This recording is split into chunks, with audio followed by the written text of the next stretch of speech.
एक अमावस की रात साराबाद जिले के एक सरकारी अस्पताल के सामने एक एम्बुलेंस खड़ी थी। रात के 10:30 बज चुके थे उस समय।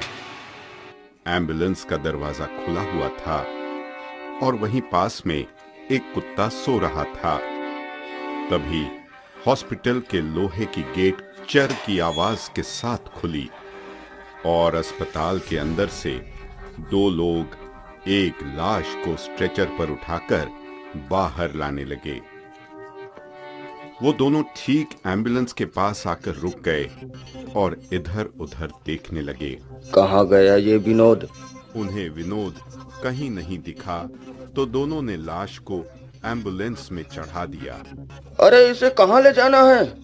ये आदमी विनोद था जो इसी सरकारी अस्पताल में एम्बुलेंस चलाने का काम करता था और उसकी आधी जिंदगी पेशेंट्स और मुर्दों को लाने ले जाने में बीत चुकी थी। कलारी में इसका घर है, वहीं पहुंचा देना। विनोद ने हाँ में सिर हिलाया और एम्बुलेंस का दरवाजा बंद करने ही वाला था कि पास में सोया कुत्ता उठकर अचानक भौंकने लगा।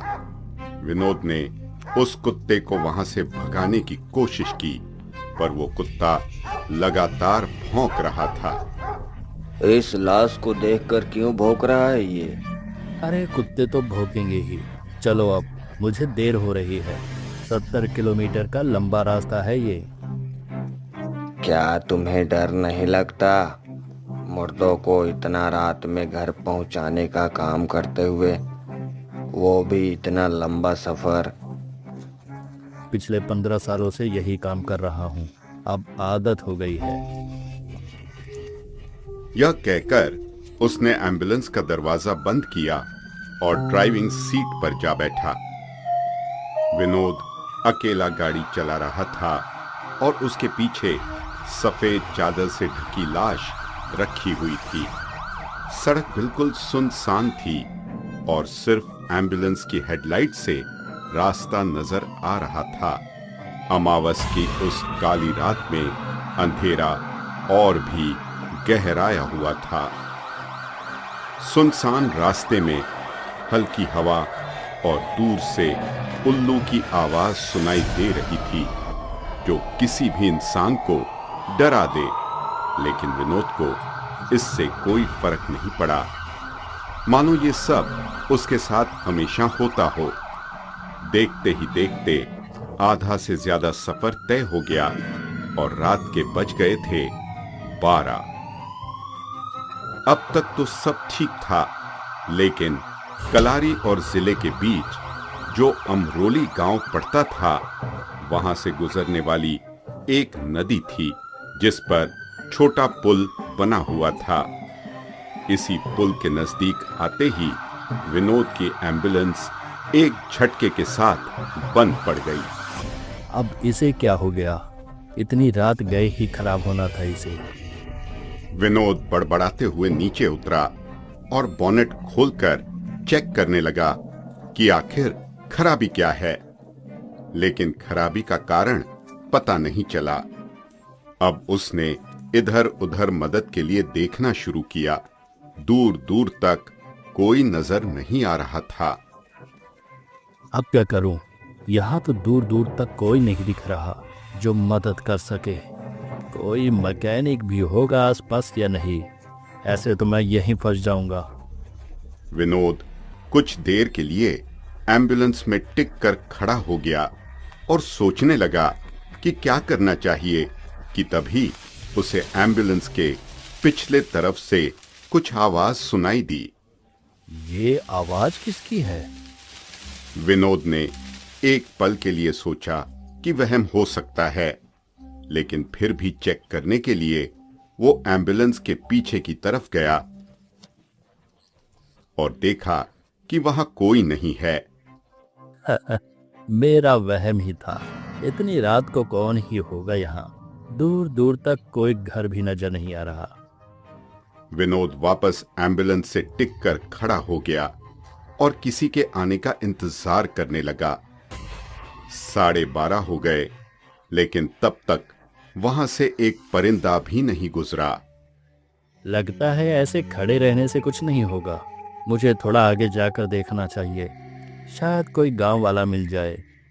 विनोद ये सोचकर वहां से जाने ही वाला था कि तभी एम्बुलेंस के अंदर से कुछ आवाजें आने लगी और उसके पैर ठहर गए। अंदर से ये कैसी आवाज आ रही है? विनोद ने फौरन एम्बुलेंस का पिछला दरवाजा खोला और दरवाजा खुलते ही वो आवाज आनी बंद हो गई। सब कुछ तो ठीक है। उसने फिर से एम्बुलेंस का दरवाजा बंद कर दिया। इसके बाद विनोद फिर से गांव की तरफ बढ़ ही रहा था कि एम्बुलेंस का दरवाजा अपने आप ही खुल गया। ये हो क्या रहा है आज? इससे पहले तो ऐसा कभी नहीं हुआ। उसने फौरन दरवाजा बंद किया और एक पल के लिए खड़े होकर देखने लगा कि कहीं फिर से दरवाजा खुलता है या नहीं। शायद मैंने ठीक से दरवाजा बंद नहीं किया होगा, इसीलिए ये खुल गया था।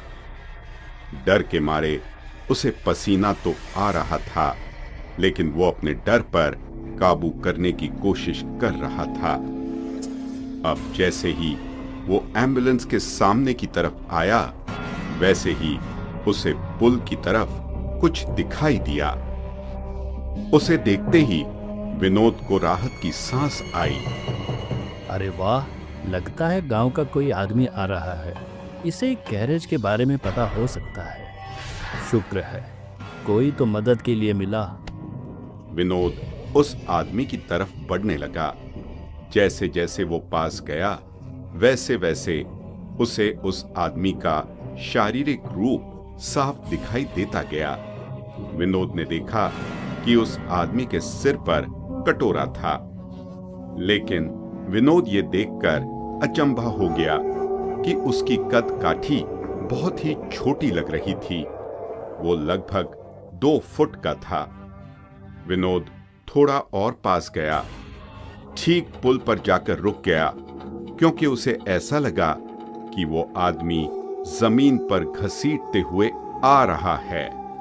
उसी वक्त वो आदमी पास आया और विनोद ने उसका पूरा रूप देखा, जिसे देखते ही उसकी चीख निकल गई। उसने देखा कि उस आदमी का चेहरा गायब था। उसकी आंख, नाक, मुंह कुछ भी नहीं था। यहां तक कि उसके पैर भी नहीं थे। सिर्फ कमर तक का हिस्सा था और वो कमर के सहारे घसीटते हुए आ रहा था। विनोद डर के मारे कांपने लगा और उसके दिल की धड़कन ऐसी बढ़ गई मानो अभी उसका दिल सीने से बाहर आ जाएगा। पास मत आना, वहीं रुक जाओ, मेरे पास मत आओ। वो आदमी धीरे धीरे विनोद के पास आ रहा था। जब दोनों के बीच 10 कदम की दूरी बची थी, तब विनोद किसी तरह हिम्मत करके वहां से भागने लगा। कोई है, मुझे बचाओ, भूत! विनोद भागते हुए एम्बुलेंस के पास पहुंच गया और पीछे मुड़कर देखा तो वो आदमी पीछे नहीं आ रहा था। कहाँ गया वो? ये सच था या आंखों का धोखा? ये जगह कुछ अजीब है, मुझे यहाँ से फौरन निकलना होगा। विनोद एम्बुलेंस के अंदर बैठ गया और उसे चालू करने की कोशिश करने लगा। हे भगवान बचा ले, चालू कर दे गाड़ी। तभी एम्बुलेंस की हेडलाइट अपने आप जलने बुझने लग गई और विनोद का चेहरा डर के मारे नीला पड़ गया। मुझे एम्बुलेंस को यहीं छोड़कर जाना पड़ेगा। ये कहकर विनोद एम्बुलेंस से उतरने ही वाला था, लेकिन एम्बुलेंस का दरवाजा खुला ही नहीं। ये नहीं हो सकता, भगवान मदद कर। उसने दोनों तरफ से दरवाजा खोलने की कोशिश की, लेकिन दोनों ओर का दरवाजा लॉक हो चुका था। जय शिव शंभू, जय शिव शंभू, जय शिव शंभू। वो भगवान का नाम ले ही रहा था कि तभी पीछे वाले हिस्से से जहां लाश रखी हुई थी वहां से कुछ हलचल सुनाई दी। विनोद में इतनी हिम्मत नहीं थी कि वो पीछे मुड़कर देखे, इसलिए उसने झटके से आंख बंद कर ली और भगवान का नाम लेता रहा। तभी उसे ऐसा महसूस हुआ जैसे उसके कंधे पर किसी ने हाथ रखा हो।